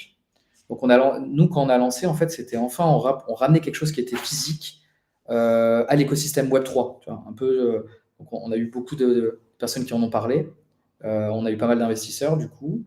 Et pour répondre à ta question, le truc, c'est qu'en fait, un club, c'est bien, mais c'est compliqué de le faire vivre si tu n'as pas comment dire, un abonnement qui est mensuel ou annuel. C'est qu'à un moment, en fait, tu sais, parce que nous, en fait, quand tu n'achètes pas et quand tu n'as pas de souscription et c'est que un coup, après tu gagnes de l'argent, mais après, bon, une boîte, il faut la faire vivre. Donc, alors, surtout que nous, on est en France, tu sais, etc. Donc, tu sais, tu as des taxes, etc. Tu as des salaires. Et encore, nous, on était au tout début, donc tu vois, et puis on n'a pas vendu, on va dire, assez pour faire quelque chose d'extraordinaire. C'était quoi le projet? Si on achetait un NFT, on avait accès à quoi dans ce club? Alors, la promesse de Wine Bottle Club, c'était des avantages sur le monde du vin, des events et une bouteille physique qui était backée par le NFT. Donc, par exemple, quand tu achètes, là encore, parce que du coup, les bouteilles, quand tu achètes dans le club une bouteille, tu peux recevoir une bouteille qui est backée par le NFT. C'est un peu ce qui va, tu vois, sur Interstellar, un peu. Et des événements. Donc, on a fait des super événements. Tu vois, le dernier en date, il était à Biarritz l'année dernière, où on a fait une soirée chez Karl Lagerfeld, dans l'ancienne villa de Karl Lagerfeld. Et une autre dans un château. Enfin, voilà, on fait pas l'event. Maxime, tu voulais dire un truc? Ouais, je me dis comment vous est venue l'idée de créer ce projet dans le vin? C'est un secteur assez niche. Comment s'est passé Lui, il était dedans. le brainstorm? Ouais, t'as Louis qui était dedans, et en plus, tu vois, c'est qu'en gros, mais ça, j'en parlais tout à l'heure, en fait, comment tu vas approcher le Web3 et le token, tu vois, comment tu vas créer une narrative, c'est qu'en gros, le vin, c'est comme un mème, tu vois, déjà, quand tu bois, t'es un mème, entre guillemets, mais surtout, c'est une énorme communauté. C'est qu'aujourd'hui, pas mal de personnes boivent, tu vois, les gens, ils boivent, tu vois, et, et tu vois, quand tu bois un truc bon, tu vas en parler avec tes copains. Tu vas dire, putain, moi j'ai goûté une bouteille extraordinaire, etc. Donc c'est très communautaire de base. Et en fait, créer une collection NFT et un club, ça structure en fait cette communauté. Les mecs, ils s'y retrouvent. Donc ça, c'était. Est-ce que j'ai accompagné quelques projets liés au vin et les principales barrières à l'entrée. Ouais, voilà. Et si tu peux couper le micro. Ouais, désolé, c'est mon associé qui est en train de s'étouffer. Le bonjour. L'idée, c'est les principales barrières à l'entrée de ce que moi j'ai vu, c'était déjà la moyenne d'âge de tout le milieu viticole et donc évidemment une appétence à la technologie qui est une éducation qui est à faire. Et puis après, est-ce que la communauté crypto, est-ce qu'elle boit du vin? Donc ça, c'est peut-être les deux choses importantes. J'ai le sentiment que la communauté crypto, mais peut-être je vais passer pour un dingue, mais ils boivent de la bière. Et les viticulteurs, eux, ils ont souvent, je sais pas, 40, 50 ans, évidemment, et donc ils sont peut-être pas très proche de cet écosystème un peu tech. Et la crypto, c'est vraiment le truc tech le plus insaisissable, avec tous les préjugés associés, etc. Comment vous avez réussi à passer justement ces différentes barrières? Alors, tu as raison. Beaucoup de personnes boivent du vin. Peut-être qu'en fait, tu vois, par exemple, alors nous, notre écosystème ne tourne pas qu'autour du vin. On en parlait tout à l'heure. Tu vois, nous, on a fait une levée de fonds. On a des personnes plus tu sais, qui ont. Alors nous, on a quand même pas mal de jeunes, hein, tu vois, en dessous de 35 ans. On a des investisseurs et des acheteurs de vin. Le point, en fait, il est, par exemple, tu vois, si tu fais du trading et que tu commences à avoir du cash, tu vas commencer en fait à te faire plaisir, mais différemment. Tu vas commencer à acheter du vin. En fait, tu vois, nous, on est un peu comme du daddy token. Quand on parlait de fois 1000, fois 100 tout à l'heure, une fois que tu as fait fois 1000, fois 100, ben, tu fais quoi? Tu vas acheter ta montre, tu vas acheter une belle voiture, peut-être après un appartement, et après tu vas commencer à acheter des expériences, du temps. Et quand tu es businessman, quand tu fais, ben, par exemple, à Alira, etc., quand tu es à Alira et après que tu veux faire un peu de business, tu vas le faire autour d'une bouteille de vin. Et cette connaissance et cette éducation du vin, de cigares, elle est ultra importante dans le business, en fait. Et plus tu t'y connais, quand tu achètes du vin et que tu es connaisseur, ben, du coup, c'est là où il y a un vrai marché pour nous. Et ce marché, c'est un marché qui est niche, mais qui est quand même la deuxième balance excédentaire en France. Juste après l'armement et avant les cosmétiques. T'imagines, on est à 48 milliards et on parle d'un marché à 300 milliards. C'est énorme comme niche en fait. Mais en fait, c'est que si aujourd'hui tu as 22 ans, que tu n'as pas beaucoup d'argent, c'est probablement que tu vas pas boire de Pétrus et du cheval blanc. Mais au moment où en fait, parce que tu es dans les tokens, tu es dans la crypto et que tu vas faire du cash, bah, du coup, il y a un moment où tu vas y arriver. Donc nous, notre objectif, c'est de parler déjà aux personnes du Web3 qui ont de l'argent, qui sont prêts comment dire, à apprendre cet écosystème, etc. Donc en fait, quand tu as des belles montres, c'est sûr que tu y viens, généralement, si tu bois un peu d'alcool, au grand vin, tu as envie d'essayer, et après tu commences à comprendre pourquoi. Tu vois, pourquoi tout le monde boit des bons vins, en fait. C'est pas que pour flex, c'est parce qu'il y a vraiment quelque chose. Tu apprends, il y a une histoire. Il faut se dire que le vin, c'est une capsule dans le temps. C'est un peu comme un NFT. C'est que tu as des vignobles, des mecs extraordinaires. La plupart des propriétaires de vignobles, ce sont des milliardaires. C'est qu'il y a vraiment quelque chose de malade. Nous, on travaille avec LVMH, avec Chanel, t'as Bouygues. Il y a Brad Pitt aussi, il y a des célébrités aussi qui ont acheté des vignobles en France et tout ça, on a vu passer. Et la plupart des célébrités lancent leur spiritueux, tu vois, donc c'est qu'il y a une raison. C'est vrai, les rappeurs aussi, ils lancent. Carrément, carrément, tu vois. Ouais, c'est vrai. Okay. Et du coup, voilà, donc, dans le Web3, alors nous, on a des clients et on a de gros clients. Donc, on est persuadé qu'il y a un marché. Après, notre marché n'est pas que le Web3. C'est que du coup, c'est un accélérateur. C'est un accélérateur et on propose quelque chose qui n'existe pas dans le Web3 aujourd'hui. Donc, c'est vraiment de faire un lien entre le physique. Et ça, on pourra en parler. Oui, il y a pas mal de projets qui se lancent. Mais nous, il y a tout un aspect de logistique, de trust avec les châteaux, parce que bon, ça fait quand même quelques années qu'on est dedans, et ça prend du temps de travailler avec de très grosses marques. Des marques qui sont là depuis une centaine d'années, tu vois, ils ne veulent pas trop se mouiller, on pourra en parler tout à l'heure, mais nous, on a le groupe Partouche qui investit au capital de la boîte, on a des vignobles, on a pas mal de personnes de l'écosystème, on a eu quasiment 70 investisseurs en equity. Là, vous les avez publiés pour certains sur les réseaux. Et c'est des personnes qui ne sont pas juste des personnes qui ont un petit peu d'argent, mais c'est aussi potentiellement des advisors, des personnes qui sont impliquées dans les... C'est le plus important pour nous, ouais. Bien sûr. Bah, tu vois, on a récemment Bilal, qui je crois est avec vous, Bilal de Pirates Lab. Bon, voilà, c'est des personnalités qui ne sont pas juste là, j'imagine, pour l'argent, mais aussi pour leurs compétences, leur expertise, leur carnet d'adresse, etc. Donc, c'est intéressant.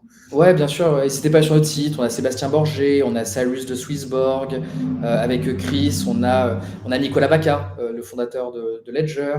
On a pas mal de personnalités. Voilà.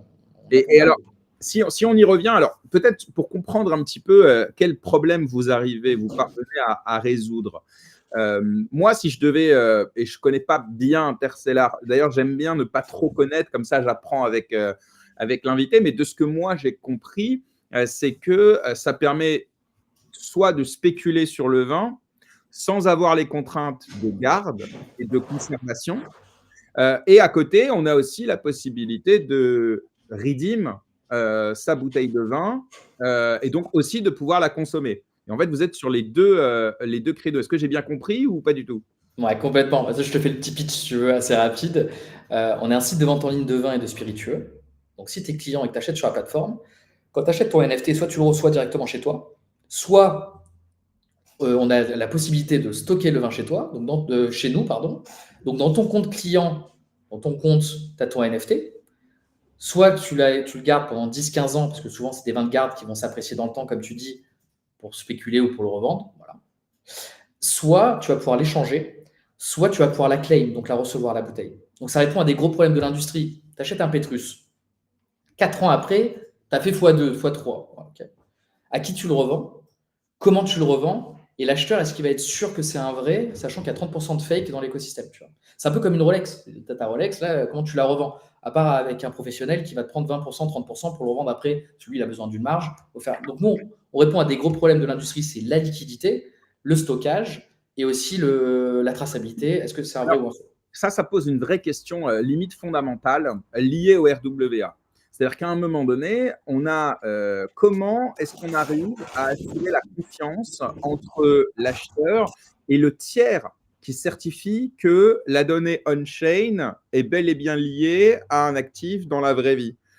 Mis à part avec cette notion de je fais confiance à Interstellar, mais est-ce que vous avez cette question qui se pose, et si oui, comment vous y répondez? Parce que ça pose pour moi un vrai problème à résoudre, hein, des RWA. Elle s'est posée au début, maintenant ça fait quelques années qu'on est dans la logistique aussi. On travaille avec Dartest, le numéro 1 dans les vins et spiritueux, donc c'est de la logistique. Donc tu vois, c'est des gros entrepôts à Bordeaux, il y a des millions de bouteilles. Donc en fait, toutes les bouteilles sont assurées. C'est pas, en fait, on ne les garde pas dans notre cave, nous, hein, c'est dans des grands entrepôts, toute la logistique est gérée avec les assurances. Et en fait, on a un proof of reserve. C'est-à-dire qu'aujourd'hui, en fait, on prouve que nous, qu'on vend du vin qu'on a. Donc en fait, ce qui se passe aussi, c'est pourquoi, la grande question, c'est pourquoi les vignobles travailleraient avec Intercellar. Parce que le but, c'est d'avoir des marques qui travaillent avec Intercellar pour après avoir de plus en plus de clients parce qu'on a de plus en plus de références. On travaille avec plus de 200 marques aujourd'hui. On a accès à quasiment 8000 références aujourd'hui. Là, qu'on essaye, tu vois, à voir quel marché. Là, on travaille avec crypto.com en ce moment où on vend des produits à 15 000 euros. Tu vois, donc on fait pas mal de tests pour voir qu'est-ce qui marche, les attentes de nos clients, etc. C'est quoi le ticket moyen des bouteilles que vous vendez pour qu'on voit justement c'est quoi la typologie Panier moyen, on est entre 300 et 500 euros. Ok. Dans les 400 et quelques sur le panier moyen sur bateau. Ça, c'est par exemple pour une bouteille typiquement. Et là, on a quoi pour ce prix-là? C'est plutôt du vin ou est-ce que c'est plutôt justement… Parce que vous faites aussi des cognacs, vous faites aussi d'autres alcools, on va dire, un peu haut de gamme. Ça dépend des marques. C'est pas nous qui mettons les prix, hein, c'est les prix du marché. Donc on n'est pas plus cher non plus que sur les prix du marché. Mais un mouton Rothschild, tu vas pouvoir en trouver à 500, 700 euros par exemple. Pareil pour les cheval blancs. Après, il y a des prix qui sont plus accessibles. Tu vois, on va vendre d'autres vins à des prix inférieurs. Là, on voit, tu vois, par exemple, excuse-moi, je vais juste charger mon ordi parce que. Tiens, pendant ce temps-là, Maxime, toi, est-ce que tu bois du vin ou tu bois plutôt de la bière, toi? Moi, je suis plutôt bière, hein, dans la crypto. On aime la bière ici. Mais en tout cas, ouais, niveau vin, moi, je me dis, ouais, comment vous vérifiez si le vin, lui, il est original ou pas? Est-ce que vous avez une équipe? Non, en fait, nous, on travaille directement avec les châteaux. Donc, en fait, c'est comme si tu allais. Donc, en fait, nous, on est négociants. Tu vois, c'est qu'en gros, on négocie le vin et on va le revendre. Mais on le vend d'une façon différente qui fait qu'il y a des vrais avantages au consommateur final. Après, comme je disais tout à l'heure, pourquoi les marques travaillent avec nous? C'est parce que nous aussi, on solve des problèmes. Enfin, en tout cas, on essaye. Ça reste une grosse industrie, hein, le monde du pinard. Comme je disais tout à l'heure, deuxième balance excédentaire en France. Ça fait des centaines d'années que ça existe, même plus. C'est que du coup, il y a tout un marché qui est déjà en place. Mais il y a des problèmes aussi dans l'industrie, tu vois, comme toutes les industries. Le problème, par exemple, c'est qu'un grand cru, c'est échangé 6 à 7 fois avant d'être bu. Et les châteaux aujourd'hui qui passent par des négociants ne peuvent pas avoir cette data. Et en fait, Intercellar va se placer aussi comme un espèce de CRM qui va en fait donner de la data aux vignobles. Donc, il y a tout en fait un funnel qu'on est en train de faire où, par exemple, si tu es vignoble, tu vas passer par Intercellar. Donc là, c'est plus du B2B. Tu vas mettre tes bouteilles sous gestion à Intercellar. On va mettre des NFT dessus. On va les vendre à la communauté, Web3, Web2, les personnes qui s'intéressent au vin et qui sont sur notre site. On a déjà à peu près 3000 clients, hein, sur Intercellar. On a 10 000 visites par mois, tu vois. On fait de la communication, comme vous l'avez vu avec Louis sur les réseaux sociaux, etc. Et il y a tout un funnel où en fait on va accompagner les vignobles sur tout ce qui est hors de la production. Parce qu'en fait, eux, ils font déjà de la production. Alors attention, parce que du raisin à la mise en bouteille, il y a énormément de travail. C'est pas, enfin, tu vois, ça prend beaucoup de temps. C'est très dur de le faire à la chaîne. Il y a de l'humain, il y a de la terre, il y a aussi le climat qui change, tu vois, il faut s'adapter. Et après, il y a le marketing et la distribution et la commercialisation. Et nous, en fait, on va prendre tous ces aspects-là et les accompagner sur un CRM. Donc, en gros, Intercellar, c'est du 360. Si tu es vignoble et que tu as une marque, on va t'accompagner jusqu'au bout. Et après, en plus de ça, le consommateur, il a tout un avantage, comme je l'ai cité tout à l'heure, avec les NFT sur le stockage, etc. Et c'est là où le token rentre en compte. Pour le consommateur. Je peux venir après si tu veux. Okay. Mais on va s'y intéresser pleinement. Mais d'abord, au niveau de la cible, là, moi, je comprends que vous êtes essentiellement sur le retail. Est-ce que vous avez pour projet, est-ce que peut-être déjà vous travaillez aujourd'hui avec des entreprises? C'est pas un truc tout con, mais est-ce que demain vous pourriez bosser avec Nicolas pour leur proposer votre tech et comme ça, un client, il aurait la possibilité de pouvoir, par l'intermédiaire soit de franchise, soit de sociétés de vente, des cavistes, etc., de pouvoir passer sur Intercellar? C'est très intéressant ce que tu dis, parce qu'en fait, du coup, tu as plusieurs levels. Et là, nous, on travaille là-dessus, en plus, là. C'est qu'en gros, il va y avoir plusieurs grades sur Intercellar. Le premier, c'est du ex-château. En fait, tu achètes directement au château sur la plateforme. Donc, nous, on travaille directement avec le château. Le deuxième, c'est qu'en gros, il y a des énormes stocks. Et des stocks, je te parle, parfois, tu as des stocks, les professionnels ont 80 millions d'euros de stock de vin. Le problème, c'est qu'il n'est pas liquide. Et le fait de mettre des NFT dessus et que quelqu'un. Il n'est pas liquide, le vin. Dans une certaine façon, il n'est pas liquide. Et du coup, le fait de poser des NFT dessus et que par exemple, quelqu'un à Hong Kong se dise dans un Nicolas, comme tu dis, putain, cette bouteille de 1990, un Montrose par exemple, je la veux et je vais bid dessus, ça, c'est une révolution. En tout cas, une grosse évolution. En tout cas, une grosse évolution de notre écosystème. Et c'est là où nous, Intercellar, on veut rentrer en jeu, c'est de rendre complètement liquide, d'une certaine façon, comme tu dis, l'écosystème qui ne l'est pas aujourd'hui. Et si on arrive à jailbreak, tu vois, ça répond à un gros problème. C'est que moi, tu vois, je le vois, hier, j'étais chez Dartes, par exemple. Quand tu vas chez Dartes, c'est comme Amazon, tu vois, ils ne flexent pas, c'est pas très joli, hein, tu sais, c'est des caisses en bois, des caisses extraordinaires, mais à plus de 20 mètres de haut, mais sur des grandes rangées, etc. Et le problème, c'est qu'aujourd'hui, ce vin n'est pas vraiment accessible. Et Intercellar, et surtout la blockchain, pourrait rendre liquide tout cet écosystème. Il est là l'enjeu d'Intercellar. Donc, c'est de capter ces stocks, de pouvoir les proposer. Donc, tu as du château, comme je disais, qui va vendre sur Intercellar. Mais notre travail aussi sur un autre niveau, c'est de vendre le stock des professionnels et de les proposer sur un autre grade. Donc, par exemple, toi, en tant que consommateur, tu sauras quel professionnel qui a agréé, etc. et que tu vas pouvoir acheter cette bouteille. Et un jour, et ça, c'est un gros travail aussi, parce que je vois qu'il y en a qui le font, mais ça reste quand même très pointu, c'est du peer-to-peer. C'est toi, par exemple, Maxime ou Jérém, vous avez une bouteille chez vous, comment je vais pouvoir la mettre sur la plateforme pour après la revendre à un particulier. Et là, faire du peer-to-peer. Donc, c'est encore autre chose, parce que là, c'est une logistique qui est différente. Donc, tu vois, il y a plusieurs levels qu'on est en train de regarder. Donc là, on fait du ex-château, du professionnel, et il y aura le peer-to-peer qui devrait arriver un jour où on est déjà en réflexion pour comment rendre liquide le marché des bouteilles qui sont chez soi. Est-ce que vous avez des enjeux réglementaires Pardon. Excuse-moi, les gars, je suis en aval. On a les coulisses. Ah oui, les gens sont un peu malades, il fait froid en hiver. Problème des open space. Non, mais ouais, est-ce que vous avez des enjeux réglementaires? Parce qu'à un moment donné, le fait de tokeniser un actif, quel qu'il soit, est-ce que via Mika ou autre, est-ce que vous avez des problèmes ou est-ce que vous n'êtes pas dans cette configuration-là, vous? Alors, on a des problèmes, entre guillemets. Enfin, en tout cas, on a des enjeux comme toutes les autres boîtes. Plus peut-être parce que nous, on est dans les vins et spiritueux. Alors, en fait, nous, on n'est pas dans la finance. Donc déjà, tu vois, on est quand même limité. Par contre, on a des enjeux, et ça, c'est les enjeux de l'industrie du vin, c'est qu'en fait, il y a beaucoup de choses à savoir. Alors nous, petit point important aussi, c'est qu'Intercellar est live depuis quelques mois déjà, voire même un an, où on a des clients qui achètent tous les jours et qui se font livrer dans 40 pays différents. Donc, quand tu te fais livrer dans 40 pays, forcément, tu as des lois, etc. Donc, c'est surtout nous ce point. Donc, on est professionnel dans la logistique, on est quand même 12 dans la boîte, ce qui fait que du coup, on a un pôle logistique, on travaille avec des avocats, avec des comptables, etc. Donc, tu vois, on n'a pas de problème. On a des enjeux comme toutes les industries, mais aujourd'hui, on n'est pas freiné à cause de ça. Ouais. Mais alors, par contre, en France, par exemple, il y a une réglementation sur le vin et notamment sur la publicité liée au vin. Est-ce que vous arrivez à faire de la pub pour Intercellar alors qu'en France, on ne peut pas faire de la pub ou alors on peut peut-être, mais de façon très encadrée, la pub sur l'alcool, non?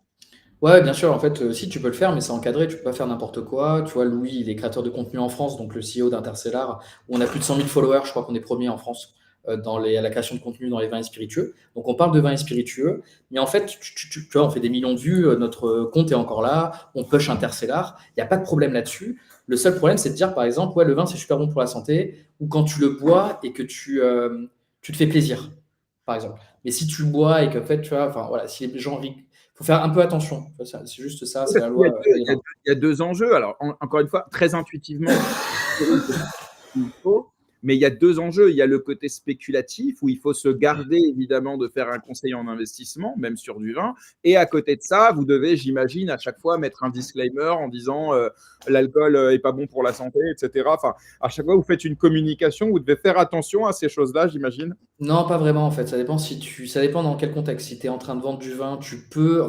Ça reste quand même assez flou. Nous, on est accompagné là-dessus, mais tu as quand même quelques. Enfin voilà, on n'est pas trop bloqué non plus là-dessus. N'hésitez pas à nous suivre sur les réseaux. Vous allez voir, on parle pas mal de vin, etc. On fait même des trucs assez drôles qui font pas mal de vues.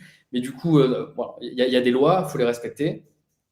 Mais il y a quand même, voilà, il y a quand même, on peut faire un peu de communication quand même, Ok, heureusement. non, mais c'est bien, tant mieux, parce que c'est vrai que pour le coup, nous, la plupart des fondateurs qu'on reçoit, la réglementation est un problème, en tout cas un enjeu, évidemment. Donc tant mieux si vous n'êtes pas trop confronté à ça, tant mieux pourvu que ça dure.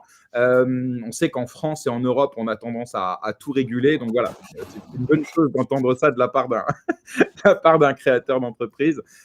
Tiens, parlons un petit peu justement de ce token. Donc déjà, tout à l'heure, tu as introduit un terme qui est intéressant parce que c'est un terme qui est assez nouveau, mais qui permet, je crois, de s'absoudre un certain nombre de problèmes. C'est la notion de loyalty token. Est-ce que tu peux nous expliquer, à la différence peut-être d'un utility ou d'un security, c'est quoi un loyalty token dans... En fait, sur Interstellar, tu vois, en fait, on a levé des fonds. On a commencé, en fait, Interstellar a commencé à vachement marcher parce que quand les particuliers ont compris qu'on solvait des problèmes, comme je vous disais tout à l'heure. Et pareil pour les marques. Aujourd'hui, c'est les marques qui nous appellent pour se lister sur Interstellar. C'est comme vachement bien, tu vois. Donc, on a 4-5 par semaine. Là, on va en lancer beaucoup. Le but, c'est d'avoir une grosse plateforme avec des milliers de références. C'est vraiment le but d'Interstellar. Donc là, tout le MVP, entre guillemets, est terminé.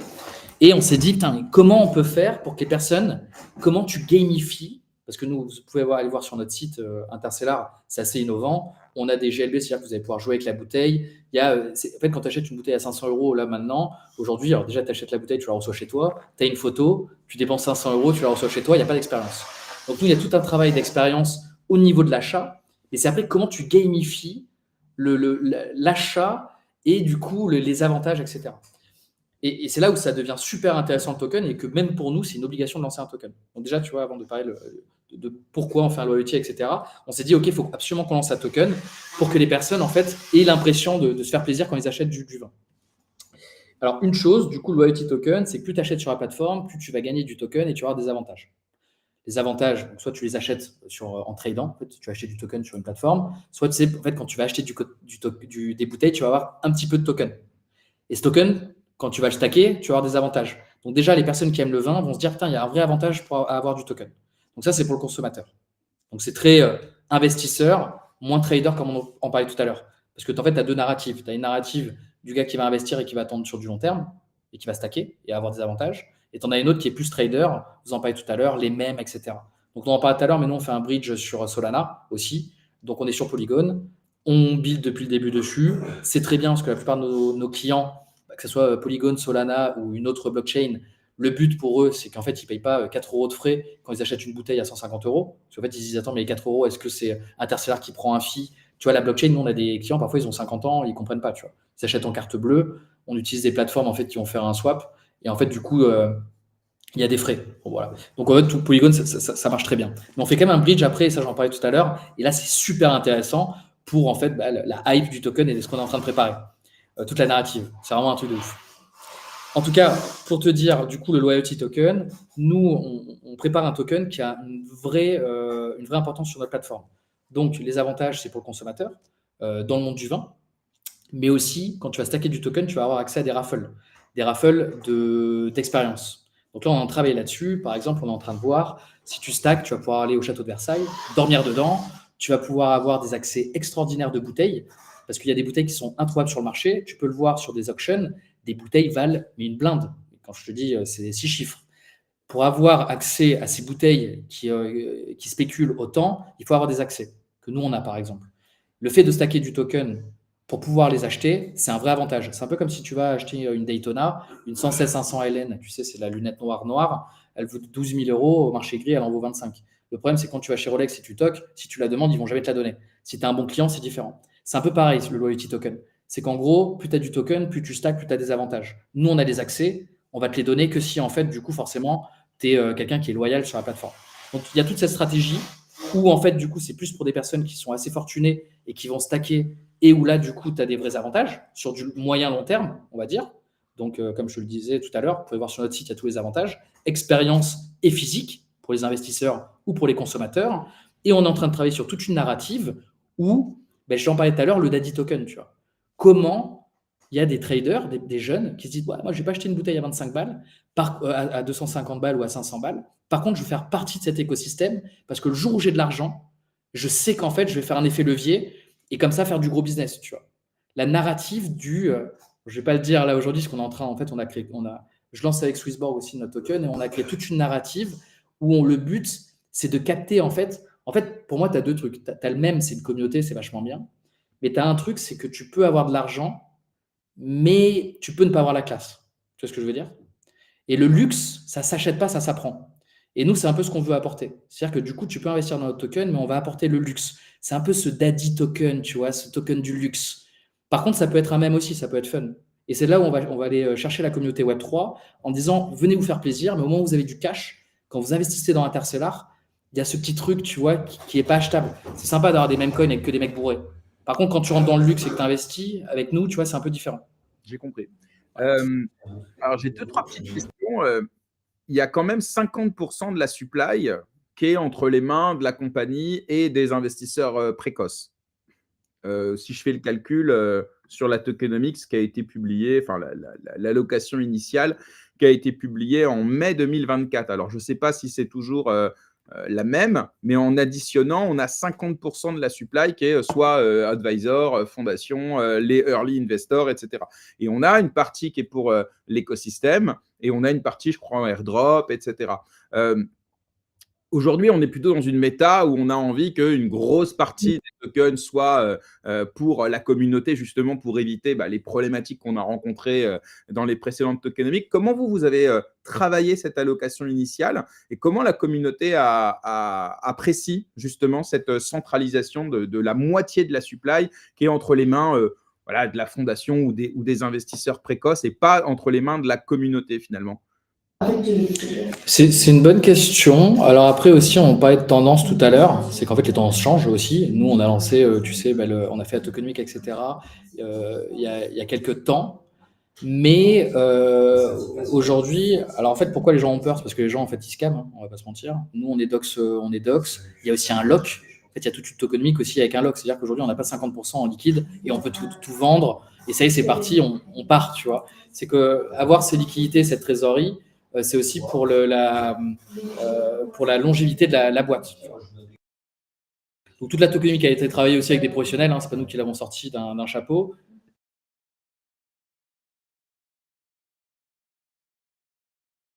Non, c'est moi, j'avais oublié de me démuter. Je parle même pas de scam ou des personnes qui partent avec la liquidité. Moi, je parle juste de la pression vendeuse latente où en fait, on a 50% des tokens qui ont vocation à terme à être vendus. Parce que je pense que les investisseurs, à un moment donné, ils vont vendre. La team, elle va vendre. La fondation, c'est pour vendre, pour développer l'écosystème. Et cette pression vendeuse, est-ce qu'elle peut être absorbée justement par ceux qui rentrent? Et ma question, c'est aussi sur la méthode d'émission du token. Et ça, j'avoue, je ne sais pas. J'ai vu qu'on pouvait le claim en utilisant la plateforme. Est-ce qu'il y a des gens, ils ont investi, il y a eu une ICO, est-ce qu'il y a eu un launchpad, ou est-ce que ça a été directement listé sur un DEX? Tu peux nous parler un petit peu de ça? Ouais, bien sûr. On a fait une private avec Swissborg, par exemple, où il y avait un avantage sur le prix, au prix de sortie, en fait.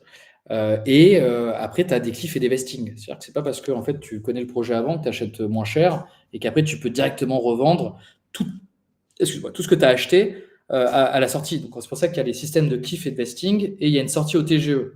Pour expliquer à ceux qui ne connaissent pas, c'est qu'en gros, par exemple, tu vas acheter un peu moins cher que sur le prix du marché et tu vas pouvoir sortir une partie de ton investissement à la sortie au TGE du token, au lancement. Et après, tu as un cliff. Donc, un cliff, c'est-à-dire pendant 3-4 mois, nous, c'est 4 mois, tu peux rien faire, tu ne peux pas revendre. Et au bout de 4 mois, il y a un vesting, par exemple, qui est sur 8 mois, et tu vas sortir 1/8 tous les mois jusqu'à 8 mois. Et en fait, du coup, tu fais 4 mois plus 8 mois, et du coup, tu as donc là, on est à 12 mois, 1 an. Au bout d'un an, tu peux sortir toute ton allocation. Ce qui permet en fait déjà d'avoir des liquidités avant pour un projet pour se lancer. Donc sur tout le marketing, etc. Bon, comme vous le savez, comment on sait faire, il va y avoir pas mal de marketing et beaucoup de personnes vont parler de nous. Je ne peux pas trop en parler, mais beaucoup de personnes vont parler de nous et en worldwide, donc partout dans le monde. On n'est pas que sur du français, toute notre stratégie est en anglais. Comment dire et du coup, oui, en fait, il y a souvent ça, hein, c'est des private sales. Les private sales sont encadrés. Voilà, tu ne peux pas acheter en fait, et directement revendre quand tu as fait un x5. C'est que du coup, il y a pour ça qu'en fait, toute la tokenomique qui est importante pour nous, enfin pour tout le monde en tout cas, c'est comment tu vas gérer ce prix et pas que les premiers investisseurs ils dumpent. Parce qu'en fait, en soi, sinon, le token va directement dans les oubliettes et après, voilà. Donc, il y a toute cette gestion avec le TGE, le vesting, le cliff qu'on a travaillé. Et qu'on est aussi, tu vois, la private, elle est sold out. Aujourd'hui, c'est très compliqué de faire rentrer du monde parce que, en fait, sinon, il y aurait une pression trop vendeuse aux sorties prix TGE. Rapidement, la question en commentaire, même si on fait un petit retour en arrière, mais c'est pas très grave, si tu peux y répondre, ce serait bien. Quand on claim sa bouteille, le NFT, il est burn, est-ce que vous le récupérez? Est-ce qu'il a une utilité ensuite? Ou est-ce que quand on redeem, on burn et c'est fini? Ouais, il est burn. Donc, c'est comme un certificat de propriété, je le répète tout à l'heure. C'est quand tu achètes une bouteille, tu la reçois dans ton compte client, tu peux la trade ou tu peux, du coup, quand tu claims la bouteille, dans 40 pays différents et tout est live, ça supprime le NFT. Ok, très clair. Max, n'hésite pas. Tiens, vas-y, parfait. Vas-y, Max. J'avais une question en lien avec ça. Imaginons, j'achète ce NFT et je souhaite recevoir la bouteille. Comment se passe le process pour le recevoir à la maison? En fait, quand tu achètes ta bouteille sur Intercellar, tu la reçois dans ton cellar. Il y a écrit My Cellar. Tu reçois tes bouteilles. Donc, tu peux jouer avec, elles tournent, etc. Et quand il y a écrit Claim, tu cliques dessus, tu payes les frais d'expédition, ça supprime le NFT. Si tu es en France, 2 jours après, tu as ta bouteille chez toi. Aussi simple que ça. Après, tu vois, le truc qui est génial, c'est que nous, on a des investisseurs, enfin des clients en Asie, etc. Même moi, hein, j'ai une belle cave, tu vois, dans mon téléphone. Tu vois, ce qui est cool, c'est que tu peux avoir une centaine de bouteilles dans ton téléphone. Et par exemple, si je suis à Hong Kong, à Dubaï, je ne sais où, je rencontre quelqu'un qui a une super bouteille, juste avec notre téléphone, on va pouvoir se les échanger. C'est un peu comme c'est des collectibles. Et une fois que moi, j'ai la bouteille que je voulais, que j'ai échangée avec le mec, je peux la commander, je la reçois chez moi. C'est-à-dire que ça rend complètement liquide l'écosystème. Tu vois. Mais c'est comme si tu pouvais le faire avec d'autres. Et vous avez une marketplace interne sur lequel vous pouvez prendre des royalties ou est-ce que c'est du peer-to-peer ou est-ce que vous passez par les marketplaces publics? C'est quoi le… C'est intercellar.io. La marketplace est live. Il y a toutes les bouteilles que vous pouvez acheter en euros et en crypto. Vous pouvez trade déjà. Il y a du marché secondaire et vous pouvez claim les bouteilles dans 40 pays différents. Donc, en fait, tout est déjà live et on a codé from scratch la marketplace. Il y a des royalties au moment des échanges comme sur les NFT classiques ou… Ouais, on prend. Alors, ça, c'est avec le château, entre 0,5 et 2%. Ok. Très clair, très clair. Alors, pour revenir sur le token, alors donc, si j'ai bien compris, donc, ceux qui ont du token vont pouvoir le staker, ce qui va leur permettre d'avoir des avantages, des expériences physiques, digitales, etc. Est-ce qu'à terme, je passe ce token, il va être un token de paiement avec lequel on va pouvoir payer sur la plateforme? Est-ce qu'il y a d'autres utilités liées, par exemple, à la gouvernance? Enfin, c'est quoi parce que bon, si c'est juste du staking, c'est bien, mais on sait que ça ne suffit pas. On l'a vu moult fois par le passé. Est-ce qu'il y a d'autres utilités associées à ce token que vous sortez? Alors, je ne suis pas d'accord avec toi. J'aimerais bien que tu me donnes du coup les sources, ce que tu penses. Parce que ça dépend quelle expérience tu peux avoir, tu vois. Typiquement, moi je prends toujours l'exemple le même qui est le plus facile, mais par exemple Crypto.com a sorti son token. Au départ, sa seule utilité, c'est tu stakes ton token et ça te permet d'avoir la carte. Et en fait, on se rend compte que ça suffit pas du tout parce que c'est juste de l'immobilisation de la supply, mais en fait, les gens, ils en achètent pas plus en vérité. Et ça explique notamment pourquoi ensuite ils ont tous lancé leur blockchain parce qu'il leur fallait une utilité à leur token. Et c'est comme ça que c'est devenu un gas fee token, etc. C'est un exemple parmi d'autres. Alors nous, on n'est pas que dans la crypto, tu vois. On est vraiment dans le physique, etc. Mais tu vois, il y a plein de projets dans le real world asset qui donnent des avantages et qui marchent quand même bien encore, tu vois. Donc, après, c'est les débuts, etc. Bon, nous, on a un truc, c'est qu'on a des avantages de malade. J'en parlais tout à l'heure, par exemple, comme dormir dans le château de Versailles, tu vois, des trucs comme ça. Ou, tu vois, il y a des vraies expériences. Alors, après, il y a déjà l'investissement dans le vin. Tout à l'heure, on parlait de logistique chez D'Artes. Par exemple, quand tu commences à avoir des bouteilles, tu peux avoir des prix, etc. Donc, en fait, il y a même un gros avantage. Tu as parfois des clients qui ont 20 000 bouteilles, 15 000 bouteilles. Donc, déjà, avoir accès à du pro, on va dire en prix pro, avoir du token, c'est un vrai avantage. En fait, c'est même plus avantageux d'avoir du token, de stacker du token. On a de très gros clients. Attention, tu as des whales, on va dire, dans le monde du vin, qui sont aussi un peu dans le Web3, qui ont des gros moyens. Donc, en fait, le fait d'acheter, moi, j'y crois beaucoup parce que, bon, je comprends les problématiques de notre écosystème et que, du coup, tu vois, c'est pas que dans la hype. Tu vois. Donc, ce token a une vraie valeur pour le coup. Par exemple, si on a du token, on peut avoir des remises sur certaines bouteilles.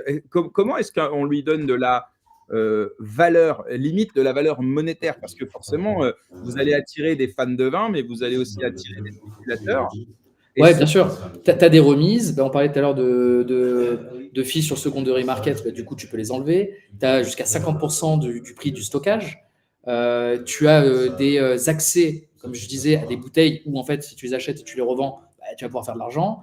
Tu vas avoir des accès à des expériences et aussi à des remises sur le primary market, donc en fait sur la plateforme. Et ça, c'est vraiment pour le consommateur. Et après, tu as toute la hype, comme tu disais tout à l'heure. C'était quoi ta première question? Juste. Non, c'est est-ce que le staking suffit pour assurer la durabilité du token? Parce que c'est la vraie question que vont se poser ceux qui vont décider d'acheter le token, notamment au TGE. Parce que ça va. Alors, c'est sain de lier la valeur du token avec la croissance de l'entreprise. Typiquement, plus vous avez de clients, plus vous avez de chances que ceux-là achètent du token pour le staker. Et là, on est sur des vrais utilisateurs de la plateforme. Mais ceux qui vont l'acheter pour le trade, et on en a besoin pour valoriser le token de cette spéculation, comment à cela on va apporter de la valeur? Alors, ça peut être par, je sais pas moi, de la gamification, ça peut être avec de la DeFi, ça peut être avec l'intelligence artificielle, enfin, toutes les choses qui font qu'aujourd'hui, les tokens prennent de la valeur. C'est un point intéressant ce que tu dis sur la gamification. Tu vois, on est en train de travailler sur comment tu spends. Alors ça, je vous laisserai regarder sur le deck, etc. Parce que du coup, c'est comment faire un cercle vertueux. En fait, nous, c'est un token où les gens vont pouvoir spend sur la plateforme pour aussi leur expérience dans leur cave.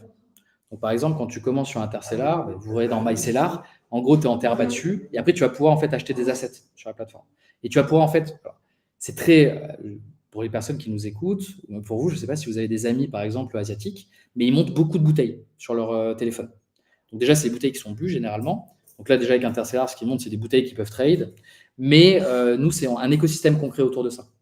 Donc un écosystème où du coup, tu vas pouvoir acheter en fait, tu sais, des NFT qui vont améliorer ta cave en, tu sais, comment on appelle ça, en visuel. Ok, donc tu peux personnaliser ton espace. Complètement, ouais. Et ça, il faudra le payer en token, j'imagine, pour avoir un sol différent, des murs différents. Enfin, un peu comme dans les Sims, en fait, où tu vas personnaliser un peu ton espace, quoi, ton cellar. Exactement. Il y a aussi un autre point aussi qui est important, c'est que en B2B, si les vignobles vendent sur la plateforme, ils reçoivent du token. Et ce token, ils doivent le spend pour avoir des accès marketing. Par exemple, la bannière, etc. En fait, on a fait un cercle vertueux sur Interstellar.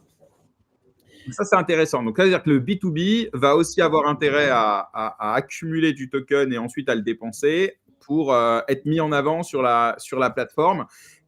Et vous, dernière question. Pas mal de châteaux qui achètent du token. Ouais. Mais en fait, par exemple, ils vont pouvoir spend pour, en fait, ça, vous pourrez le voir aussi pareil sur le deck, c'est sur le white paper, c'est qu'en gros, vous avez du B2B comme un CRM et le CRM marche avec le token. Donc, en fait, par exemple, un vignoble, plus il vend sur la plateforme, plus il gagne du token. Ce token, il peut le spend, donc il peut le dépenser pour avoir une bannière, en fait, des activations marketing, comme par exemple un réel de Louis qui va faire une dégustation. Donc, en fait, c'est ultra intéressant parce que du coup, plus ils ont du token, plus ils ont de la visibilité, plus ils vendent. Dernière question, et je pense qu'elle est intéressante. Ces tokens que vous récupérez du spending, donc des dépenses, vous en faites quoi? Est-ce que vous en brûlez une partie? Est-ce que vous le vendez sur le marché parce qu'il faut bien payer les factures et que ça ne se paye pas en cellar? Est-ce que vous le thésaurisez? Est-ce que vous mettez un cliff pour justement lisser la pression vendeuse? Ça, je pense que c'est important pour celles et ceux qui nous écoutent. On parlait de stacking tout à l'heure, donc il y a une pool de liquidité aussi, tu sais, avec un APY.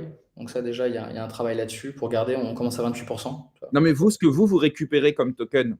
Après, ça dépend. En fait, c'est du trading, tu vois, de la boîte. C'est que si le token se porte bien et que la boîte vend un petit peu, ça se fait. Après, il faut être transparent là-dessus pour Bien qu'en sûr. fait, qu'il y ait du cash qui rentre pour après, en fait, aller faire plus de communication, ramener plus de personnes. Tu t'en parlais tout à l'heure, la hype, tu vois, pour ramener du monde autour de ton token, pour la structure de la boîte. Pour l'instant, en fait, il y a toute une stratégie qui est faite. Mais le but, c'est pas quand tu récupères du token. Déjà, en fait, si tu gères ta supply, c'est le plus intéressant. Si mais, donc après, ça, tu vois, on va pas vendre directement. Après, tout ça, c'est une stratégie de boîte au moment où il y a de l'achat et de la revente. Tu as des market makers qui font ça très bien, tu vois, pour les boîtes.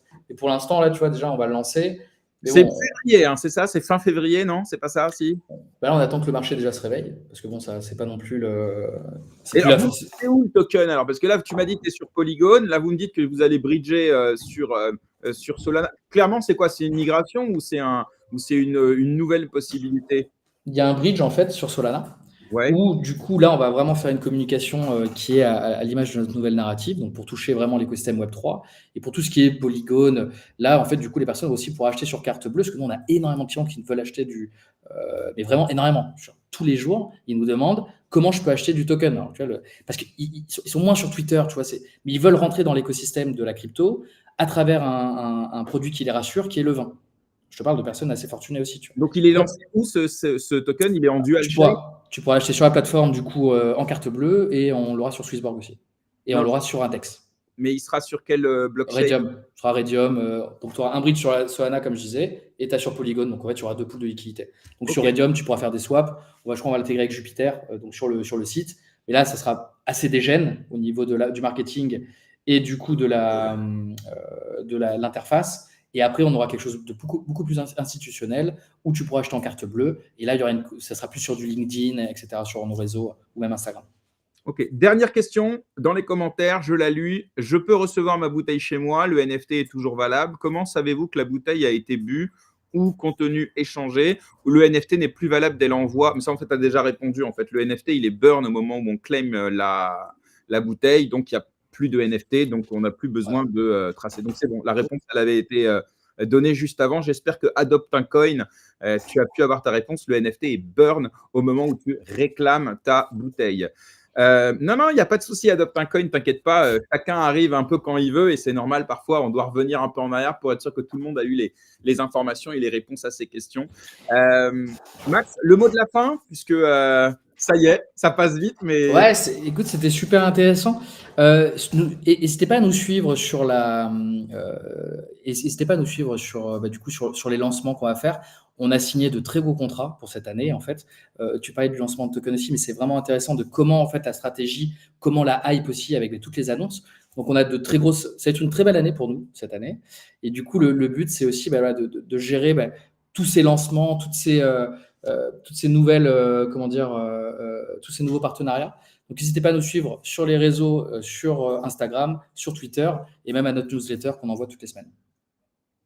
eh ben, c'est clair. Merci beaucoup, Max, de t'être prêté au jeu. Maintenant, je pense qu'on sait à peu près tout sur Interstellar, même si, évidemment, j'imagine qu'il y a plein d'informations qu'on peut aller trouver sur votre site, etc. Moi, je vais te souhaiter plein de belles choses pour cette année 2025. Merci. Et puis, à bientôt. Salut, merci encore pour l'invite. Ciao. Salut, À Max. bientôt, Max.